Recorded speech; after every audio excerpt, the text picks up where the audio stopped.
Então vamos lá. Boa noite a todos, sejam bem-vindos.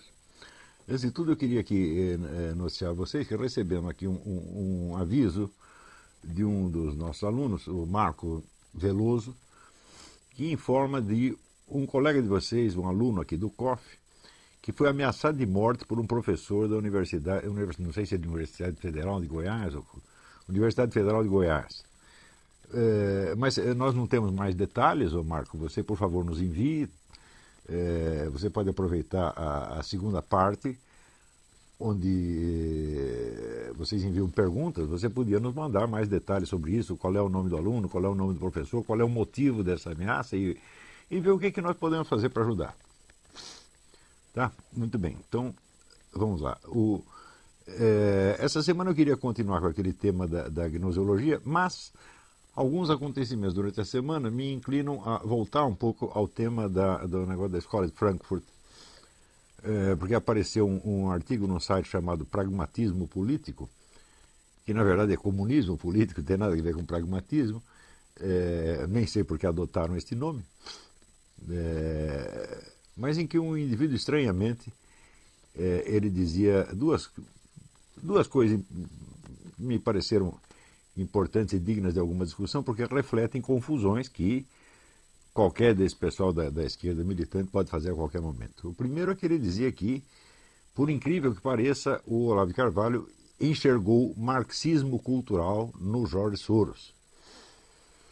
E, em segundo lugar, ele dizia que a ideia de que há um conluio, uma aliança entre o grande capital e os movimentos de esquerda é uma ideia que foi posta em circulação pelo Hitler, que não é exato. Muita gente antes dele já falava disso e continuaram falando depois. Então, essa segunda parte não tem muita importância. O importante é o negócio do marxismo cultural. Então, vamos esclarecer desde logo. O seu Jorge Soros, até hoje, ninguém sabe qual é a ideologia dele e qual é exatamente o alvo que ele está visando com todos os seus empreendimentos. Essa é uma questão muito confusa, mas uma coisa eu garanto para vocês, marxismo cultural não é. Não é, e eu nunca disse que fosse, nem poderia ter dito. Se nós perguntamos como que as pessoas, um indivíduo pode chegar a fazer esta confusão, nós temos que remontar a própria questão, vamos dizer, da ideologia. O que é uma ideologia? A ideologia começa sendo, vamos dizer, definida por Karl Marx como um... Não foi Karl Marx que colocou a palavra em circulação, foi Napoleão Bonaparte, né, que falava com desprezo do les idéologues, que eram pessoas que defendiam propostas políticas de uma maneira aparentemente coerente, mas sempre baseado, vamos dizer, num grupo ativista, numa corrente que não era só de ideias, mas que visava de algum modo alcançar o poder e que raciocinava em função, então, dos objetivos desse grupo. Karl Marx definia a ideologia como um vestido de ideias em torno de uma ação concreta visando a objetivos muito materiais, muito precisos, e em função de um interesse de classe determinado. Até hoje a palavra é usada mais ou menos com este sentido, tá certo? Mas, frequentemente, ela nas discussões públicas aparece como tradução direta de objetivos reais e como definição de uma corrente política, o que é uma coisa, vamos dizer, bastante inexata. Por exemplo, as pessoas perguntam, você acha que o Lula é comunista? Então a minha pergunta é o seguinte, o que é o sujeito ser comunista? Em que consiste exatamente isso? Quer dizer, então você está supondo que o comunismo é uma fórmula de sociedade perfeitamente definida, ao qual você pode aderir ou não, como você adere, por exemplo, ao credo católico. Você tem lá os elementos do credo, creio nisto, creio naquilo, o sujeito acredita naquilo e, portanto, vai agir em consequência de maneira logicamente coerente com aquilo.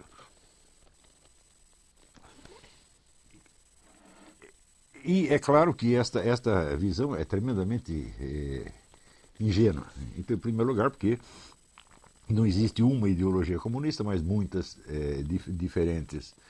Né? Existe a versão leninista originária, existe a versão stalinista, maoísta, trotskista, etc, etc, etc. Então, precisa ver a qual dessas o sujeito aderiu, e é evidente que nas suas discussões internas os comunistas se acusam uns aos outros de ser direitistas, de ser fascistas, etc, etc, o que mela um bocado o ambiente e introduz um coeficiente de confusão quase alucinante. Né? Então, isso quer dizer que você perguntar se um sujeito é comunista ou não, isso aí só leva você a confusões, porque você está supondo que existe uma equivalência entre uma crença interna, tá certo? E a sequência de ações que o indivíduo desenvolve. Tá certo? Mas, em primeiro lugar, se nós encostássemos um personagem como Lula ou Dilma na parede e lhe pedíssemos para ele expor qual é a ideologia marxista, ele não saberia fazer isso. Quer dizer, não tem conhecimento, nem vamos dizer, integração de consciência, integração de atenção para poder explicar uma coisa dessa.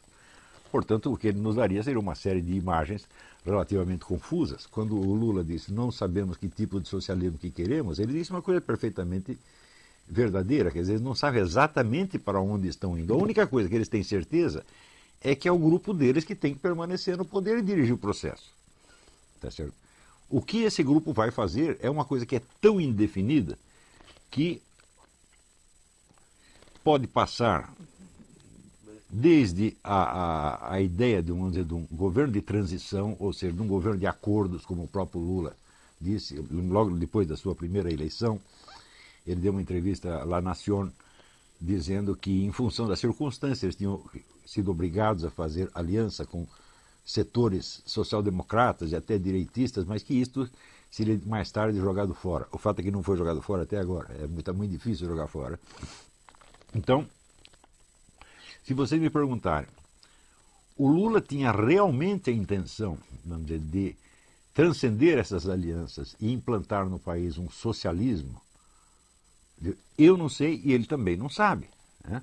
Porque, simplesmente, ele não sabe quanto tempo ele vai durar. Ele não sabe quanto tempo ele vai ter nas suas mãos os meios de ação para isso. Então, o que é certo é que o indivíduo sabe o que ele está fazendo no momento.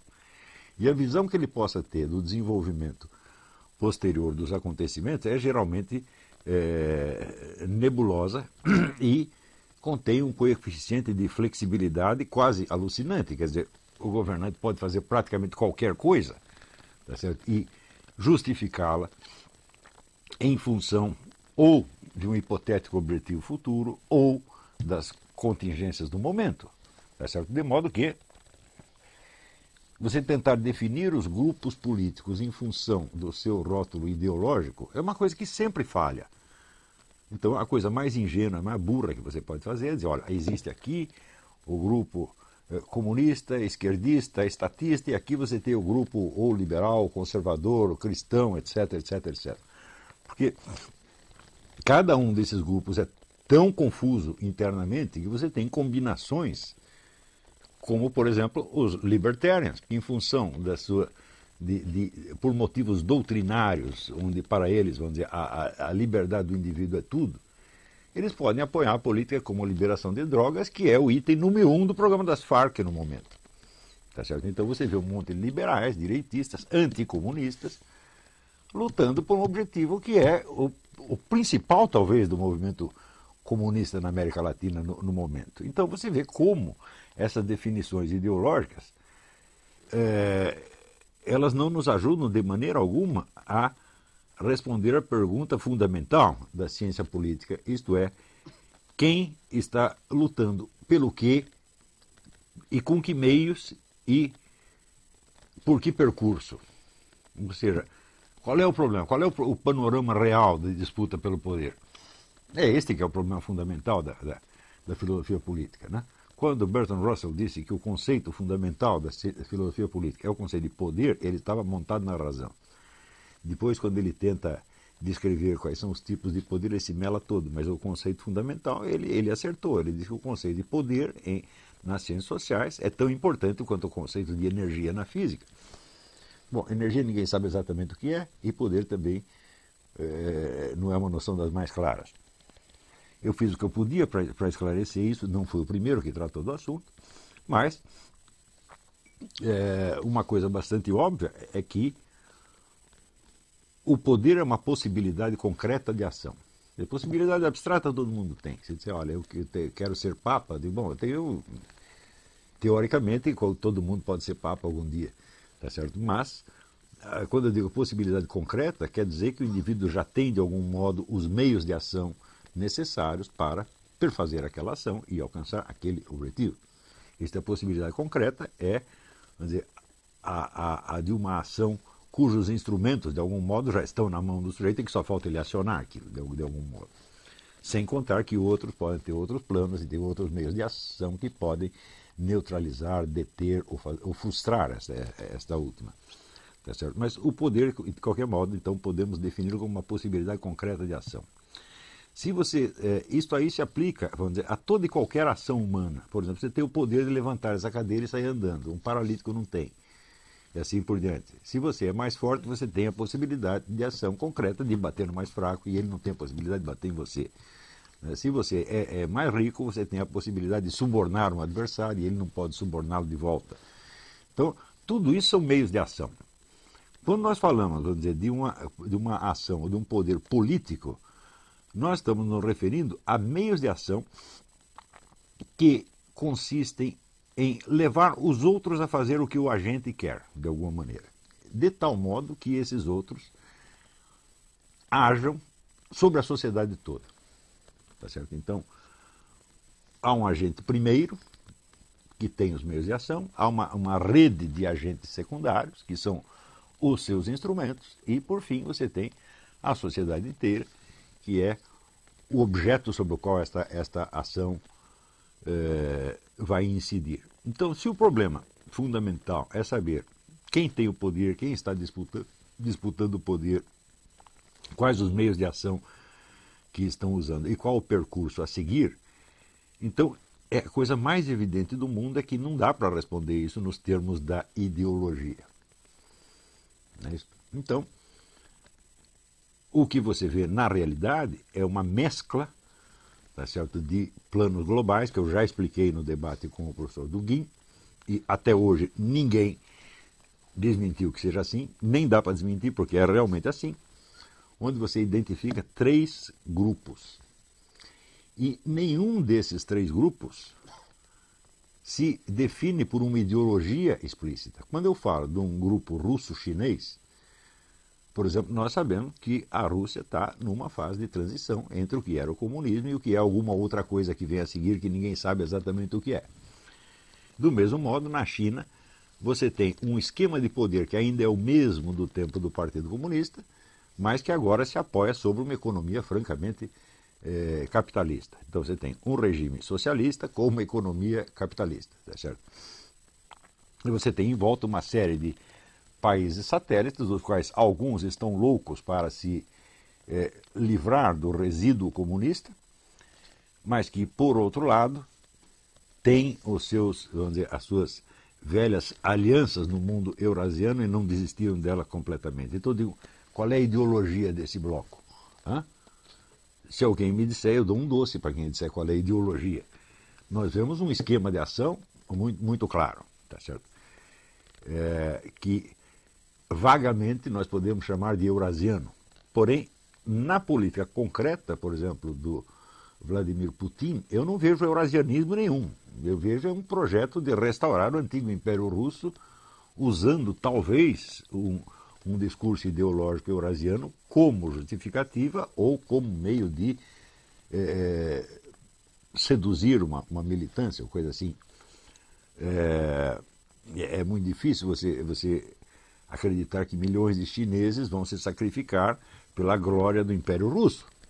Então é necessário vamos dizer, algum discurso que possa, vamos dizer, algum discurso inclusivo que possa, vamos dizer, persuadir muitas pessoas a lutar por uma coisa que não é do interesse delas, é que é somente do interesse da Rússia. De qualquer modo, você vê, basta eu te dizer isso aqui para você ver como o panorama ideológico nessa área é tremendamente confuso. O segundo bloco, que é o bloco islâmico, claro que nós podemos chamar o islamismo ou o islamismo radical de ideologia, mas o fato é que, para aqueles que estão envolvidos no processo, o islamismo é infinitamente mais do que uma ideologia. Não é isso? Então, o islamismo implica um compromisso moral que vai até os últimos detalhes da vida pessoal do indivíduo, coisa que nenhuma ideologia jamais conseguiu fazer. Se eu disser para você, olha, existe uma maneira islâmica de escovar os dentes, existe uma maneira islâmica de limpar o bumbum depois que você defeca, tá certo? Me mostra algum partido político que chegou, vamos dizer, a moldar a vida dos seus militantes até esses detalhes. Isso é absolutamente inconcebível. Então, é claro que uma concepção civilizacional e religiosa abrangente como o Islã vai infinitamente além do que nós poderíamos denominar ideologia, tá certo? Mais ainda, existem várias ideologias que coexistem dentro do Islã e que, na luta pelo sucesso mundial do Império Islâmico, convergem e colaboram. Quer dizer, você tem desde pessoas que se dizem extremamente conservadoras, né? Aqui nos Estados Unidos você tem uma vasta massa islâmica que é conservadora, que vota no Partido Republicano, etc., etc., mas que estão aliados aos demais muçulmanos nas questões fundamentais. Então você tem duas ideologias completamente incompatíveis, nominalmente, as duas convergindo para uma mesma luta na escala civilizacional. E, finalmente, o terceiro bloco, que é o bloco que nós chamamos ocidental, o globalista, né? Bom, aí nós temos uma definição um pouco mais geral dos seus objetivos, mas que também vão muito além de uma ideologia. Ou seja, uma ideologia, ela é necessariamente um discurso que você prega às massas, de modo a obter, vamos dizer, a adesão consciente e deliberada dessas massas. Por exemplo, você quer o socialismo, você quer a luta de classes para derrubar os malditos capitalistas e instaurar a sociedade sem classe. Ah, eu quero, então eu vou aderir a esta coisa aqui. Quando você vê o esquema globalista, ele não tem nada disso.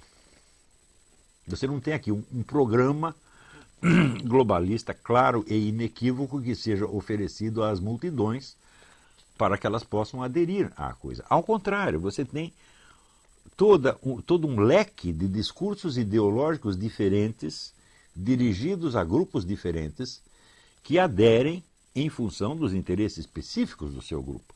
Feminista, gaysista, racialista, etc., etc. Quer dizer, são ideologias diferentes. Não é isso? E, para complicar um pouco mais as coisas, este grupo assimila uma parte do discurso islâmico e apoia, em certos pontos do globo, o avanço do islamismo, ao mesmo tempo em que, numa escala geopolítica, apoia também as iniciativas militares para conter a expansão do poder islâmico. Então, como definir essa imensa complexidade desse esquema de ação com um rótulo ideológico simplório? Então, é por isso que você dizer que o George Soros, por exemplo, é um marxista cultural, falou, esse é absurdo dos absurdos, eu nunca disse isso. Agora, como é que o indivíduo, lendo o que eu escrevi, chegou à conclusão de que eu estava vendo marxismo cultural no George Soros? É muito simples, é porque ele confunde tudo aquilo que é anti-ocidental e anticristão com o marxismo cultural. E como eu disse que o George Soros está fazendo alguma coisa que é anti-ocidental e anticristã, ele já acha que eu disse que o George Soros é um marxista cultural. Muito bem, do ponto de vista mais específico ligado à Escola de Frankfurt, é muito importante você distinguir qual é, vamos dizer, a perspectiva de futuro que orienta as escolhas e as ações de várias pessoas com níveis de consciência completamente diferentes. Se você pega um filósofo, e não há como negar que, pelo menos os fundadores da Escola de Frankfurt eram filósofos no sentido estrito da coisa, quer dizer, tinham algum domínio da técnica filosófica, alguns deles eram homens de uma cultura monumental, que receberam, vamos dizer, melhor que a educação europeia podia lhes dar naquele momento, e que inclusive receberam na juventude uma influência profunda do judaísmo e do cristianismo. Ou seja, conheciam o judaísmo profundamente, conheciam o cristianismo bastante, tá certo? E estavam tentando responder a questões que seriam os de um filósofo judeu ou cristão na mesma época. Quer dizer, eles estavam interessados em coisas que também interessavam, digamos, a um Louis Lavelle ou a um Franz Rosenzweig, para dar um exemplo de um filósofo cristão e de um judeu. Isso quer dizer que o objetivo desses homens não era nenhuma mudança política imediata. Eles não estavam interessados em militância.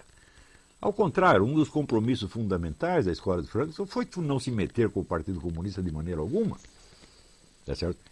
Embora pudesse haver alguma colaboração de parte a parte, tá certo?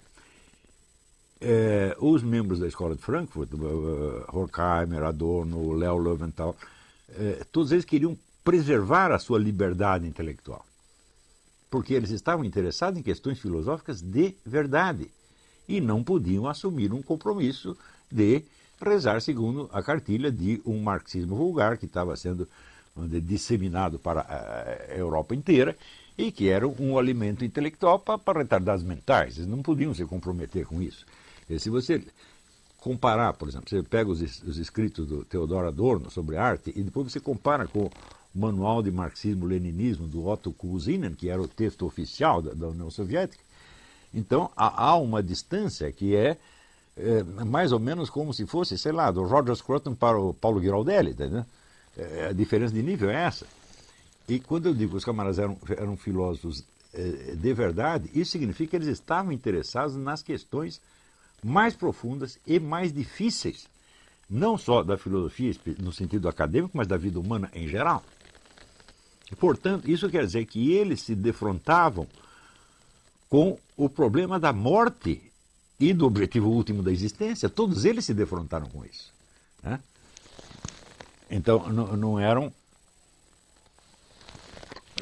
militantes bocós, tá certo? Para quem o interesse por essas questões é um luxo burguês. Eles não eram isso de maneira alguma, tá certo? E acontece que eles tinham, de algum modo, o senso da eternidade. No início todos eles tinham, tá certo? Mas, por algum motivo, que é biográfico e deve ser estudado separadamente em cada caso,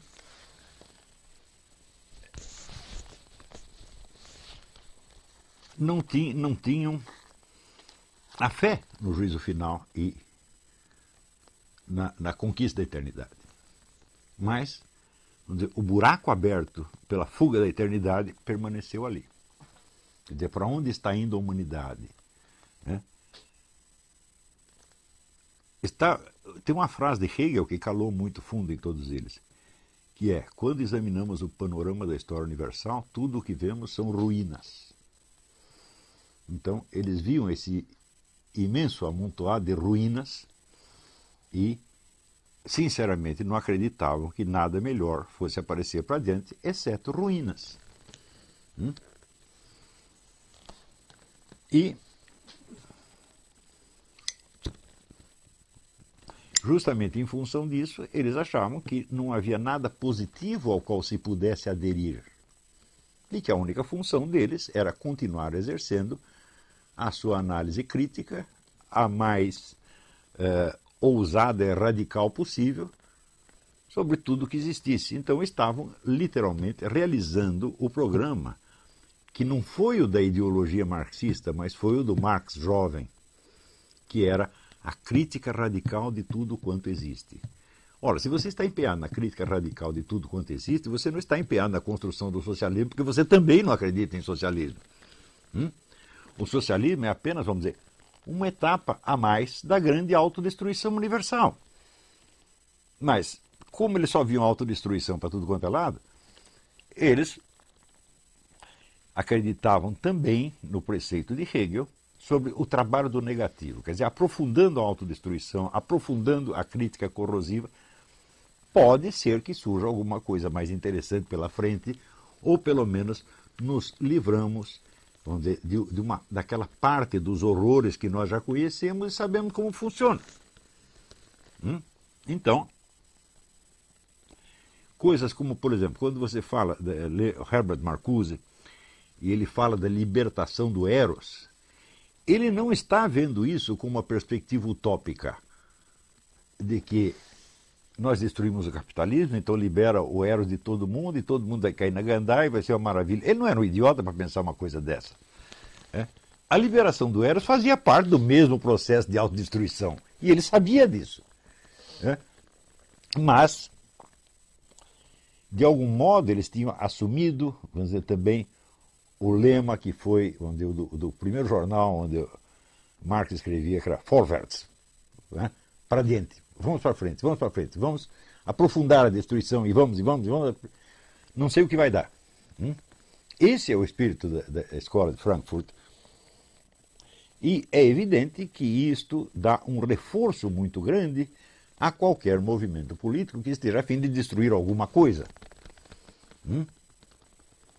Porém, a liderança e a militância desses movimentos, em geral, acredita realmente que você realizando esta parte do programa, as coisas vão melhorar para alguém. Por exemplo, se você vê assim, a felicidade, né, apoteótica com que o deputado Jean Willis celebrou aquele primeiro e longo beijo gay numa novela da Globo outro dia, dá a impressão assim que aquilo é um anúncio da felicidade universal. Então, a escola de Frankfurt ajudou a produzir isso, ajudou de algum modo, só que a escola de Frankfurt não acredita que essa felicidade universal vai chegar, mas a militância pode acreditar. Então, vai usar elementos que saíram da escola de Frankfurt. Também é preciso ver que naquilo que se chama confusamente marxismo cultural, entra esse espírito corrosivo, negativo e nihilista, na verdade, da escola de Frankfurt, junto com o esquema gramsciano. Quer dizer, Gramsci não é um membro da escola de Frankfurt. Ele nunca teve uma colaboração direta com o pessoal da escola de Frankfurt e, certamente, o objetivo dele era implantar um regime socialista mesmo. Você vê naquelas... algo do espírito utópico, utopicamente esperançoso do movimento socialista, ainda está vivo no Gramsci. Você vê isso naquelas historinhas infantis que ele escrevia para a filha, né, prometendo um mundo onde tudo será mais belo. Então, quer dizer, ele não participa do estado de espírito analítico corrosivo da escola de Frankfurt. Né? Porém, esse estado de espírito pode ser usado para fins que são os da Revolução Cultural Gramsciana. Também uma coisa que converge com a outra, mas não é a mesma coisa. Tá certo? Por isso é que eu não gosto muito, embora eu mesmo tenha usado esse termo, a gente às vezes, claro, você não pode ter uma clareza terminológica inteirinha pronta de uma vez para todas, a gente vai percebendo as coisas mais aos poucos. Então, no início, quando você está arranhando um assunto, você usa os termos com que a coisa é designada no debate geral. E depois que você os examina. Isto faz parte da natureza da filosofia. Já expliquei para vocês. Isso é lição de Hegel. A dialética avança superando conceitos parciais ou até falsos.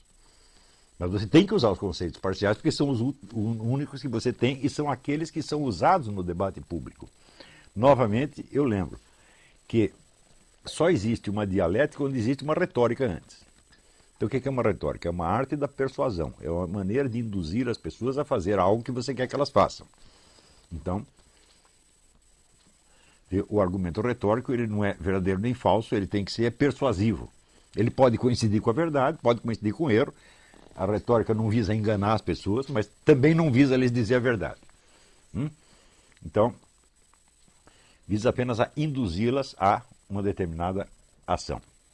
Se não há uma multiplicidade, uma rede de discursos retóricos circulando na sociedade, a mente dialética não tem o que examinar, porque a dialética é a confrontação dos discursos retóricos contraditórios e a sua articulação e comparação em termos mais rigorosos para chegar ao quê? A uma proposta de ação? Não, para chegar a uma aproximação da verdade naquele debate. Então, é claro que todo exame dialético parte de termos usados retoricamente, que mais tarde, no curso do exame, você vai superar e jogar fora. Então você diz, mas antes você usava o marxismo cultural, agora você não usa mais. Mas isso é natural, isso é inevitável no exame filosófico, meu Deus do céu. Se eu não partir de conceitos parciais que estão circulando na discussão pública retórica, eu vou examinar o quê? Não é isso? Então, o dialético ele está perante os discursos retóricos como um juiz está perante os discursos das partes. Quer dizer, você vai ter que partir dos elementos que as partes lhe forneceram, contra ou a favor. É isso que você tem na mão. E no curso do exame você vai superando aquilo e você pode, chegar, a uma aproximação da verdade que confirma um dos lados, desmente os dois, confirma os dois, pode dar qualquer coisa, né? Então, o primeiro problema que eu vejo, né, no conceito de marxismo cultural, embora, repito, embora eu mesmo o tenha usado provisoriamente, é que a perspectiva gramsciana não é a mesma da Escola de Frankfurt. A Escola de Frankfurt nada tem de utópico. Eles não acreditam em nada. E quando propõem coisas como, sei lá, revolução sexual, etc., etc., para eles isso tem um caráter experimental. Que pode ser bom, pode ser ruim, tá certo? Mas em última análise só faz parte do processo de autodestruição e da produção de novas ruínas.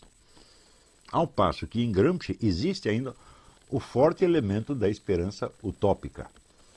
E quando se diz então que um sujeito é um marxista cultural, pode ser qualquer dessas duas coisas. Ele pode ser, vamos dizer, um verdadeiro nihilista destrutivo, como Herbert Marcuse, ou pode ser um utopista, tá certo? Como o nosso Jean Willis, que acredita num paraíso gay. Então eu digo, bom, mas evidentemente não é a mesma coisa. Então, o próprio conceito de marxismo cultural não basta para definir ninguém, tá certo? Em termos, vamos dizer, do conteúdo, seja do seu discurso ideológico, seja da lógica real das suas ações. A gente sempre tem que distinguir as duas coisas. Existem sempre dois níveis de discurso. Você tem um discurso puramente ideológico, que é para os militantes, as massas, em geral um discurso de autojustificação, e você tem a lógica interna da ação, que não é um discurso para as multidões, embora não seja necessariamente secreto. Ele é um segundo nível, que é, vamos dizer, a articulação e o planejamento das ações de uma maneira a mais racional possível. Você nota esse contraste, por exemplo, se você examina a propaganda do PT e os discursos dentro do Foro de São Paulo. Não são a mesma coisa, evidentemente, nem poderia ser. Os discursos nas assembleias internas do próprio PT. Então, a simples existência desse duplo nível torna inviável você descrever as correntes em luta nos termos da sua, aspas, ideologia. Quer dizer, o discurso ideológico ele já é ambíguo por sua própria natureza e também é necessário levar em consideração esta regra que existe em todos os partidos comunistas desde a fundação do primeiro deles, que é o seguinte: o Partido Comunista sempre tem uma fachada pública e tem um comando clandestino. Quer dizer, o comando é sempre clandestino. Isso é regra geral. Por quê? Porque o partido pode estar na legalidade, tá certo? Mas não se sabe quanto tempo vai durar essa legalidade. Amanhã ou depois pode dar um golpe militar, uma coisa assim, e você está na ilegalidade. Então, se você expuser todos os seus mecanismos, você vai estar totalmente vulnerável. Então, sempre tem que ter uma parte mais reservada, tá certo? E é claro que a ideologia faz parte só da primeira camada, da camada popular. A lógica interna das ações pode ser uma coisa tão alucinantemente diferente da ideologia que um ingênuo vendo de fora pode achar até que aquilo é traição. Então, por exemplo, todas essas alianças que o PT fez, né, nós podemos perguntar assim, o PT fez as alianças em público tendo um plano secreto de depois jogar fora os seus aliados e tomar o poder total, ou ao contrário, prometeu à militância que mais tarde ia jogar fora os aliados burgueses, tá certo? Mas por dentro sabia que não ia poder se livrar deles de maneira alguma e queria apenas se consolidar no poder com aliados e tudo, como está até hoje, aliás. Né? As duas coisas são verdade ao mesmo tempo. Ou seja, é a mesma coisa que você dizer, o partido não sabe exatamente o que ele vai poder fazer. Então, para uns ele promete uma coisa, para outros promete a coisa contrária, e ele está fazendo, na verdade, está fazendo as duas. Porque isso é o que o cenário real da ação permite. Então, agora, como, vamos dizer, o papel aceita qualquer coisa e a tela de computador também aceita qualquer coisa, então você tem milhares de bobocas, tá certo? Pessoas, em geral jovens, sem experiência, sem leitura, tá certo? Que se metem a analisar coisas e falam com, vamos dizer, com uma autoridade aparente. Por quê? Porque a coisa mais fácil do mundo é você imitar a linguagem que, para o seu público, parece a linguagem de uma autoridade. E sobretudo no Brasil, o brasileiro é tremendamente mimético. Não é isso? Então, isso evidentemente cria uma confusão e nos obriga, às vezes, à pior e mais difícil das discussões, que é aquilo que na retórica antiga já chamava-se o genus admirabile. O que é o genus? Veja, tem vários gêneros de discurso retórico, e um deles chamava-se genus admirabile, por ser o mais difícil, que é o quê? É o discurso feito para um juiz inepto, o juiz que não compreende o que você está dizendo. Então, toda hora eu estou me metendo em discussões desse tipo, que é o genus admirabile, porque eu sou obrigado a me explicar para alguém que não só não está entendendo, como naquele momento, pelo menos, não tem a capacidade de entender. E, evidentemente, quando você faz isso, você cria no seu interlocutor uma irritação, uma raiva. E o indivíduo sente que você o está enganando, porque simplesmente a coisa é mais complexa do que ele tinha imaginado. E, como ele já equacionou tudo em termos de duas ideologias em conflito e me nomeou defensor de uma delas, quando eu começo com a complexidade da coisa, ele só pode achar que eu estou enrolando. Isso já aconteceu 1000 vezes. Tá certo? Mas, vamos dizer, esse é, na verdade, o problema, talvez o problema mais sério do Brasil. Quer dizer, é uma camada imensa de pessoas ineptas e que tomaram partido de alguma coisa na qual elas acreditam. E acreditam que o seu interlocutor está fazendo a mesma coisa. Por exemplo, este rapaz que eu estou mencionando, que chama Leandro Dias, ele, para provar que eu disse que o Jorge Soros é marxista cultural, ele cita alguns artigos do Mídia Sem Máscara que dizem que estão nesse sentido, só que não são artigos meus. Por que ele pensa isso? Porque ele acredita que o Mídia Sem Máscara é um jornal como os jornais do Partido Comunista, onde tudo é escrito de acordo com o consenso. Você reúne, o pessoal discute qual é a linha, e daí todo mundo escreve dentro da mesma linha. Ele acha que é assim, mas o fato é o seguinte, os artigos do Mídia Sem Máscara, eu jamais os leio antes de ser publicado. Eu não tenho a menor ideia do que as pessoas vão escrever ali. Eu simplesmente abri aquilo para dar um espaço para pessoas que não tinham onde expor as suas ideias, quaisquer que fossem. Né?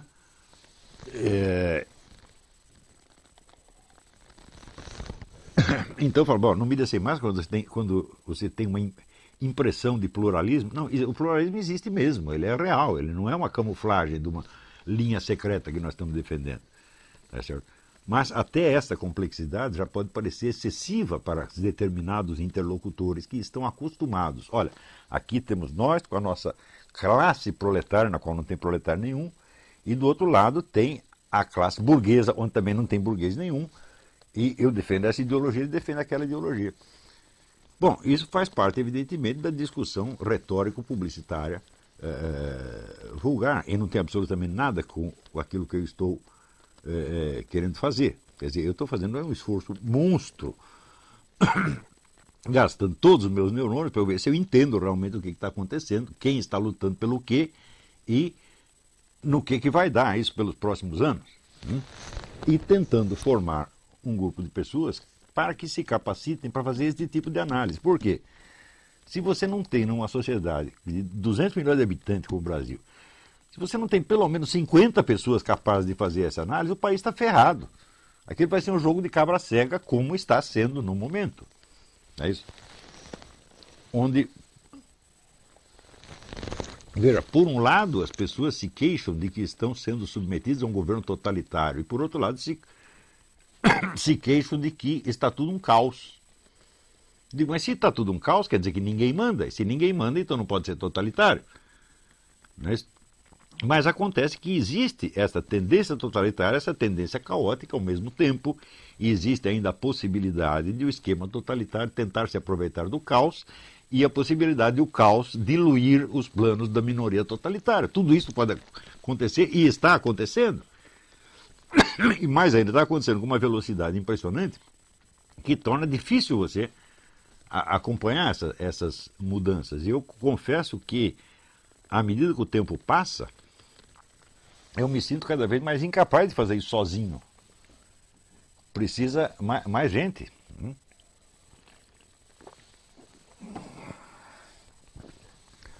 Então, isso quer dizer que na análise dessas coisas, vamos dizer, o mais estrito realismo em todos os detalhes é a coisa absolutamente necessária. E o desejo de você se autodefinir e de defender os seus valores e de persuadir pessoas só pode atrapalhar. Por exemplo, tem um monte de pessoas conservadoras, cristãs, etc., etc., que usam esse conceito de marxismo cultural, mas de uma maneira evidentemente confusa. O que para fins de propaganda do seu grupo pode funcionar, mas para fins de orientação na realidade não funciona de maneira alguma. Então, claro que eu aceito todos esses discursos como, vamos dizer, expressão dos desejos e valores magoados e ofendidos de certas comunidades. Mas nós, como estudantes da coisa, não podemos nos deixar iludir por isso de maneira alguma. O sujeito diz, não, nossa luta é contra o marxismo cultural. Eu digo, peraí, eu estou falando que tem 3 esquemas globalistas, cada um deles é enormemente múltiplo e confuso na sua identidade, e nós temos que nos orientar no meio disto. Tá certo? Se perguntar contra que você está, fala, estou contra os 3, evidentemente. Mas existe alguma quarta proposta? Fala, não existe. Então, no momento, o nosso esforço é apenas para entender qual é o esquema que está nos querendo dominar e preservar pelo menos a nossa liberdade intelectual, quer dizer, a nossa capacidade de manter a cabeça em cima da lama e enxergar para onde ela está indo. Se conseguir fazer isso, você já preservou o principal. Se você me perguntar agora, existe alguém que controla o processo? Eu falo, existe, Deus e o diabo.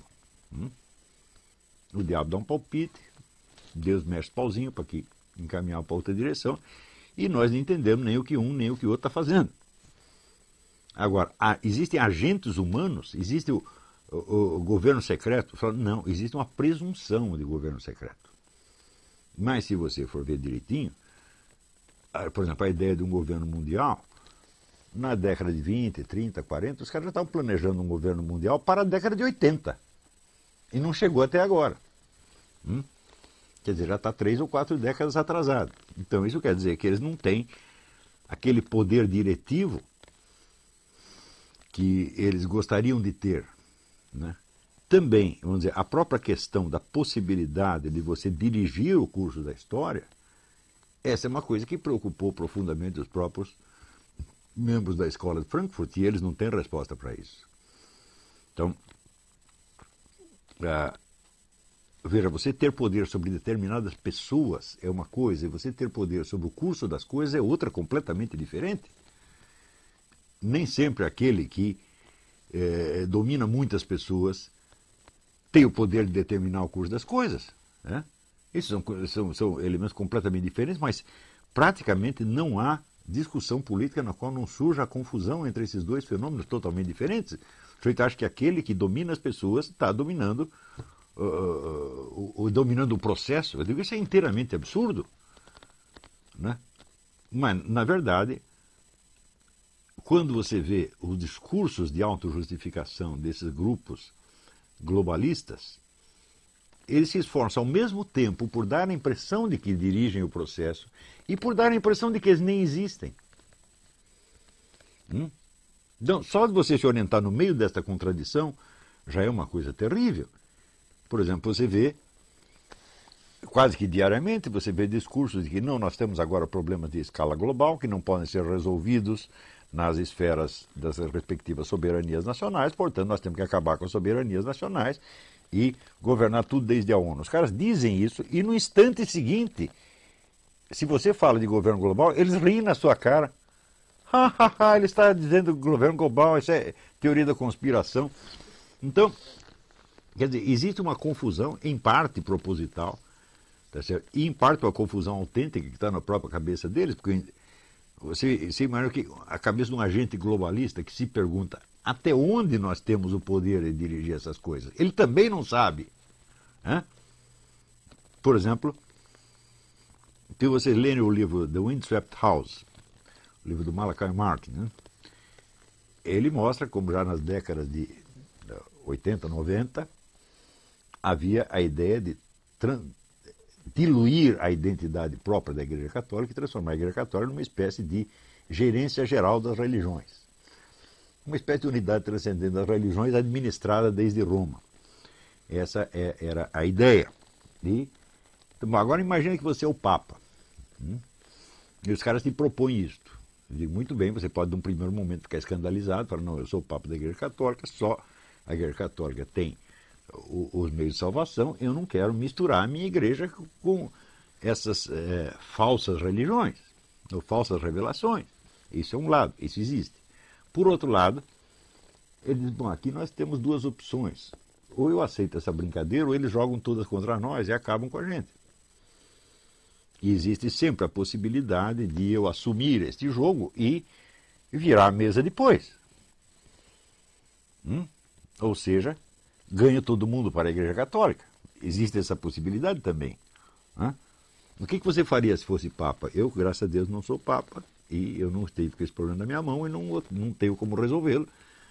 Mas eu vejo que os analistas da questão não são capazes sequer de se colocar esta dúvida que evidentemente esteve na cabeça de todos os papas desde João 23. Daí também a nossa dificuldade de analisar as declarações do Papa presente. Tá certo? Se você perguntar o que ele quer, fala, não tenho a menor ideia do que ele quer. Mas eu acho que ele também não tem. Mas ele não é burro, ele tem assessores, ele tem todo, vamos dizer, a gama dos dados inteiro está na mão dele, e algum esforço ele deve estar fazendo para entender isso. E para desenvolver alguma linha de ação. Esta dificuldade existe na mão de todos os agentes.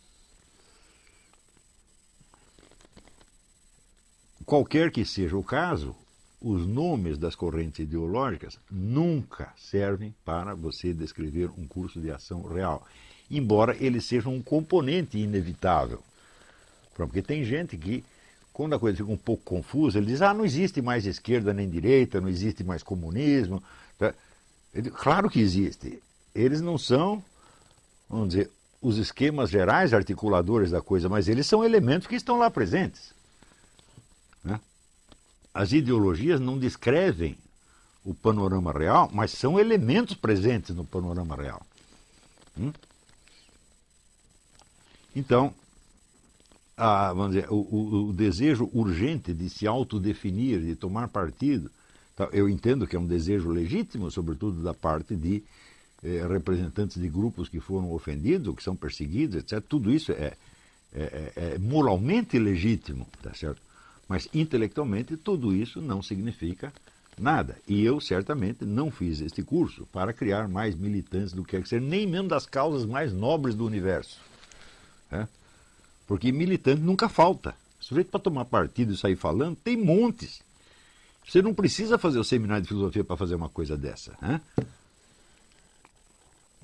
Você pega lá um pouco de catequese na igreja, ou pega um manual de instruções do Sem Terra, do PT, e pronto, você está capacitado para fazer o discurso ideológico. Nós queremos algo mais. Algo mais cuja existência pode ser até mais discreta, mas é muito mais importante e mais vital para a sobrevivência humana do que tudo isso. Né? Nós precisamos garantir que a inteligência humana não será submergida, tá certo? Pela maré de confusões, mentiras, alucinações, etc, etc. Isto é muito mais vital do que lutar pelo que quer que seja. Porque se você luta e não sabe contra o que está lutando, o outro também não sabe, tá certo? Então provavelmente vocês vão se matar por nada. Né? Então muito bem, vamos fazer uma pausa, daqui a pouco a gente volta. Então vamos lá, eu vou responder poucas perguntas porque eu estou muito cansado hoje, vocês me desculpem, mas... Em primeiro lugar, essa questão aí da ameaça de morte, aqui nós temos duas versões, uma baseada no que foi publicado no Facebook, que foi mandada aí pelo Marra Signorelli, e outra que foi mandada pelo Marco Rossi, que é baseada em testemunhos orais. Quer dizer, o indivíduo teria feito pelo Facebook apenas uma ameaça de agressão, mas oralmente para outras pessoas tinha ameaçado dar um tiro no rapaz. Eu acho que essa é uma questão policial. Você tem que imediatamente procurar um advogado e dar uma queixa-crime aí. Não tem que esperar, não. Você não vai esperar o sujeito executar a ameaça para depois tomar alguma providência. A ameaça em si já é um crime, evidentemente. Se você tem testemunhas, se existem testemunhas de que o indivíduo ameaçou de dar um tiro no rapaz, então tem que dar uma queixa anteontem. Não tem que esperar ele dar o tiro, não. Ou dar o tiro ou desistir de dar o tiro, né? Aqui tem uma pergunta do André Luiz, uma pergunta muito interessante. Ele diz, no vídeo Imaginário a Unidade do Real, o senhor disse, se a filosofia de Kant pode ser escrita e publicada, é porque ela está errada em algum ponto. Veja se as minhas conclusões sobre essa frase estão certas. Kant, ao escrever sua filosofia, tem de admitir a unidade dele mesmo e dos elementos físicos à sua volta no espaço e no tempo, visto que ele levou tempo para escrevê-la. Se foi possível a publicação de seus escritos, fatalmente temos de admitir a unidade de uma infinidade de elementos físicos no tempo e no espaço. Bom, esse raciocínio não está errado, mas o que eu pensei não foi exatamente por aí. Quer dizer, que o Kant está provando a sua unidade pelo fato de publicar o livro. É claro que ele está, mas para raciocinar mais kantianamente, o fato é que se ele escreve o livro, publica o livro, é que ele espera que você, por trás da aparência gráfica, das letras escritas, apreenda a forma de um pensamento que é o mesmo que ele teve. Agora, se você não pode apreender nem sequer o ser em si de um elefante que está na sua frente, como você poderia apreender o ser em si de um fluxo de pensamento? Seria quase impossível. Então, a dificuldade que eu vejo não é que o Kant está entrando em contradição consigo mesmo, na medida em que ele prova a sua unidade ao escrever o livro, porque ele não nega a unidade do real, ele somente diz que ela se forja na nossa mente, que os estímulos que nós recebemos são totalmente caóticos e que nós, de algum modo, projetamos as nossas categorias, entre as quais a de unidade e multiplicidade, nos elementos colhidos da experiência, tá certo? Mas, mesmo nesse caso, nós só pegamos uma forma fenomênica, a questão da coisa em si não se coloca. Mas digo, bom, mas se eu exponho um pensamento, eu quero que apreendam apenas a sua forma fenomênica ou o pensamento mesmo. Então, esse problema ele não chega a se colocar, ele não está, aparentemente ele não está consciente disso. Tá certo? Então, o que eu vejo não é o problema de Kant estar se desmentindo, mas o fato de Kant estar esperando que o leitor faça uma coisa que, de acordo com a teoria do Kant, o leitor não poderia fazer.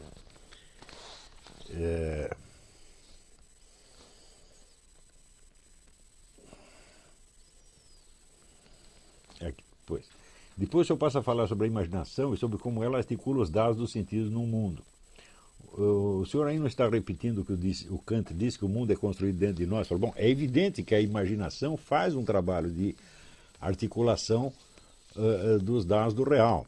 A diferença entre o que eu estou dizendo e o que o Kant diz é que ele diz que esta unidade existe somente para a imaginação. Tá certo?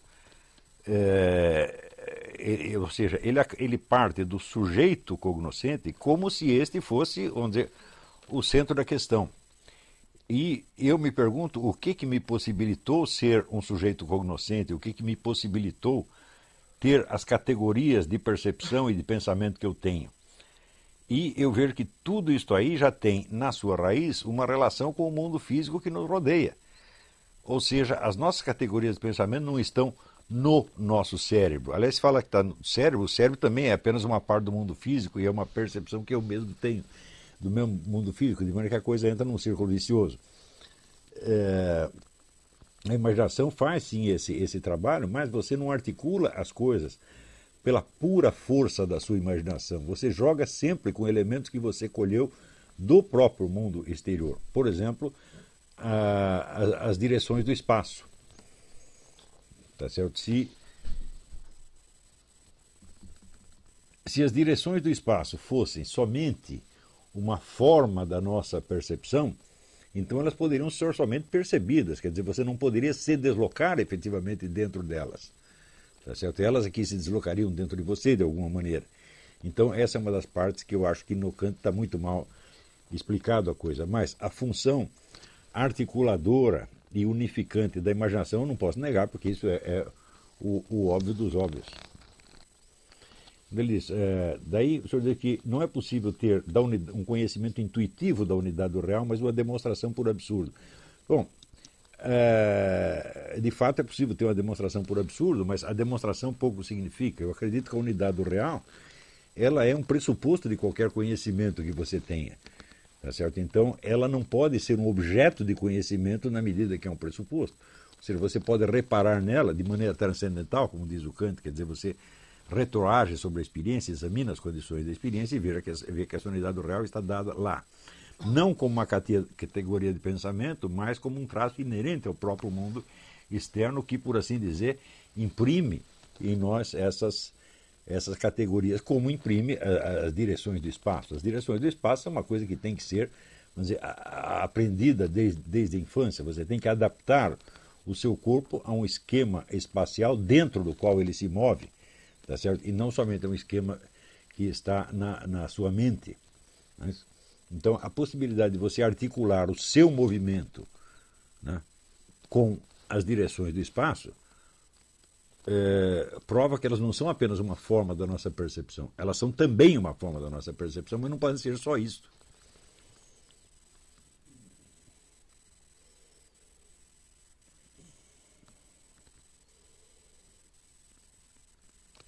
Daí ele me pede alguma indicação sobre como aprender a língua italiana, inglês. Bom, eu sempre sugiro o método Pimsleur, P-I-M-S-L-E-U-R.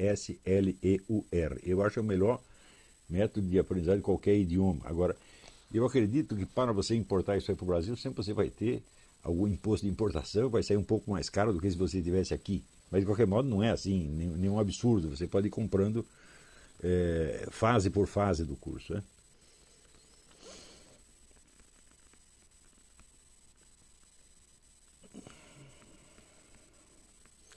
Aqui o Wagner Bento perguntou se eu poderia escrever como eram as aulas com o padre Laduzan na PUC do Rio de Janeiro.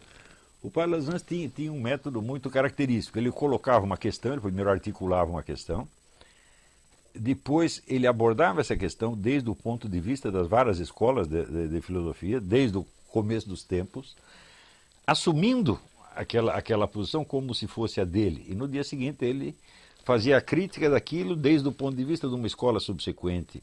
E daí apresentava um segundo ponto de vista, um terceiro, e um quarto, e um quinto, até que no fim ele propunha uma solução dele mesmo, geralmente inspirada na escola fenomenológica da qual ele era um representante. De modo que ali você aprendia a assumir as várias filosofias, isso era importantíssimo, não apenas como dados históricos, mas como possibilidades do seu próprio conhecimento. Quer dizer, de certo modo você era Parmênides, e era Heráclito, e era Platão, e era Aristóteles, e assim por diante. Quer dizer, você tem a pegar uma dimensão parmenídica do seu pensamento e da sua percepção do mundo, depois uma dimensão heraclítica, de modo que a absorção dos filósofos não era cultura histórica, era um treinamento de técnica filosófica. E isso que era o mais maravilhoso nas aulas dele. Existem algumas apostilas que sobraram, elas dão uma vaga ideia do que era, mas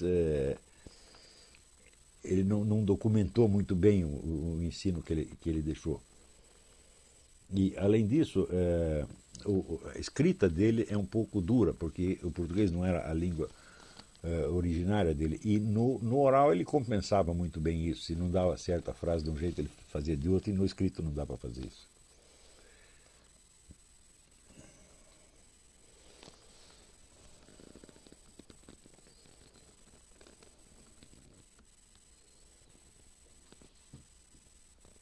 Eduardo Prieto. Sou aluno de curso de filosofia, não tem muito tempo, estou começando minha monografia de final de curso que irá tratar sobre a invasão da esquerda no meio cultural. Irei abordar os anos 64 até mais ou menos a eleição do Lula. Isso é muito vasto. Eu sugiro que você pegue um pedacinho enorme. E ele queria saber se eu podia recomendar algum livro. Posso recomendar uma multidão de livros. Mas quem tem estudado já isso, com o objetivo de fazer, não um projeto tão abrangente, mas uma coisa mais específica, é o Silvio Grimaldo. Então eu recomendo que você entre em contato com ele.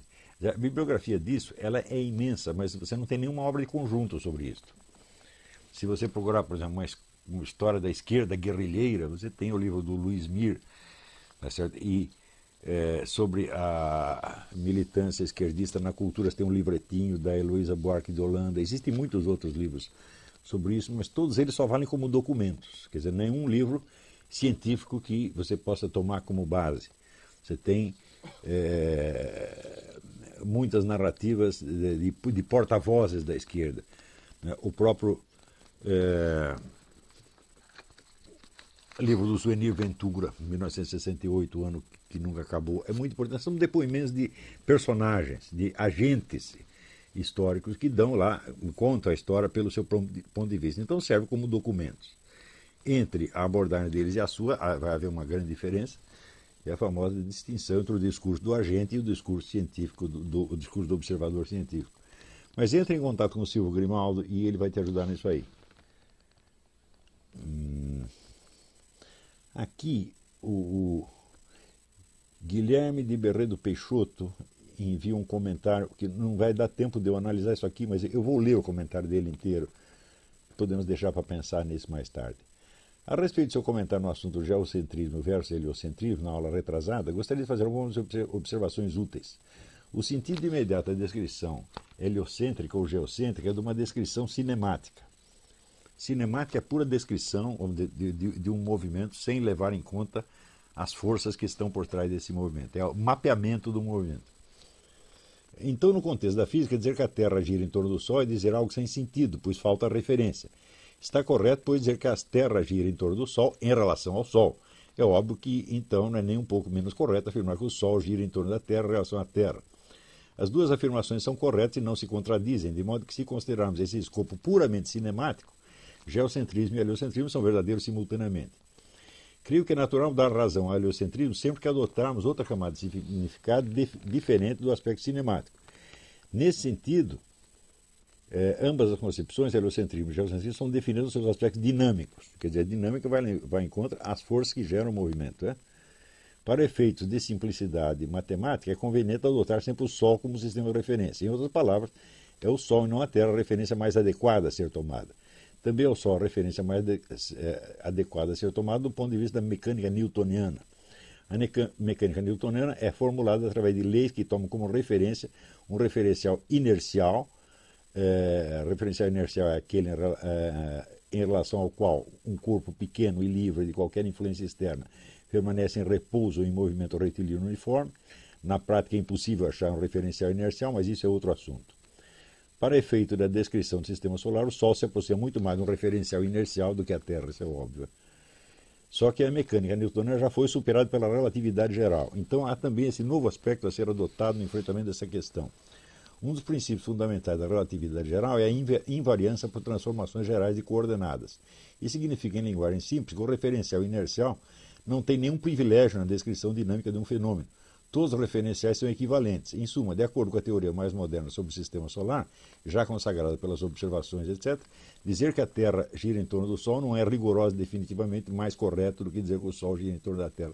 Existem todos esses, não vai dar para comentar muito isso aqui, mas existem todos esses problemas. A questão é terrivelmente espinhosa. Quer dizer, o sujeito tomar o heliocentrismo como se fosse um dogma é uma coisa inteiramente absurda, né? E também o fato de você dizer, bom, se não existem provas suficientes de uma teoria, também não quer dizer que essa teoria seja errada, né?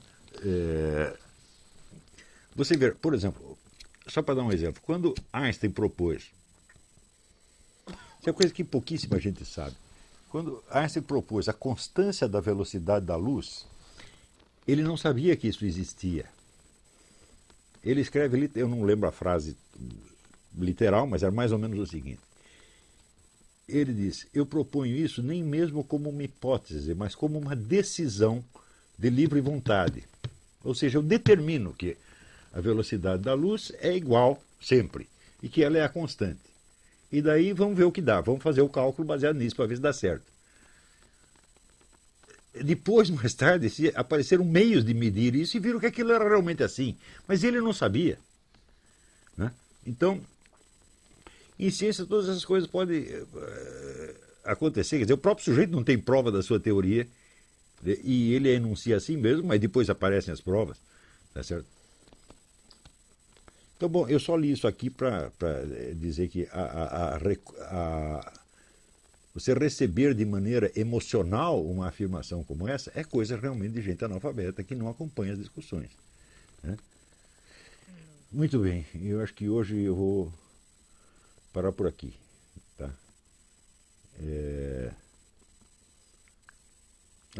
Só para terminar, o Zé Carlos pergunta, posso enviar minha dissertação de mestrado sobre Santo Agostinho? Pode, claro que pode, manda para o meu e-mail que você tem, olavo@olavicarvalho.org. Então hoje foi um dia excelente, porque eu comecei me queixando de que eu não tinha uma secretária para me ajudar aqui e apareceram então quatro candidatas, espero que pelo menos uma delas dê certo. Agradeço muito aquelas que se apresentaram, vou conversar com elas amanhã à noite e vamos ver o que dá. Muito obrigado a todos e até a semana que vem.